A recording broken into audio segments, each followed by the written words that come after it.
Hello. তো তোমরা সবাই কেমন আছো? আশা করি সকলেই ভালো আছো। তো দেখো আমি কি গাছ থেকে পাড়ালাম, এগুলো কি তোমরা চিনতে পারছো কেউ? আশা করি এটা অনেক লোকেই চেনে না এই ফলগুলো। এগুলো কিন্তু ফল। আর আমাদের এই বাড়িতে দুটো গাছ আছে।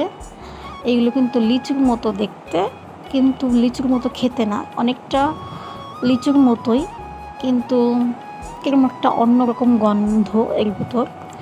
তো দেখো এই গাছটায় তো অনেক ধরেছে। আর এই গাছ থেকে পাড়িয়ে নিলাম অনেক, কারণ ওই বাড়িতে যাবো, নিয়ে যাচ্ছি। এখনও বড় হয়নি ফলগুলো, আরও বড় হবে, আরও ভিতরে শ্বাস হবে মোটা। এখন অল্প হয়েছে কিন্তু মিষ্টি আছে। আমাদের এখানে তো আশফল বলে, আর আমি আশফল নামেই জানি এটা। তোমরা কি কি নামে জানো অবশ্যই কমেন্ট করো।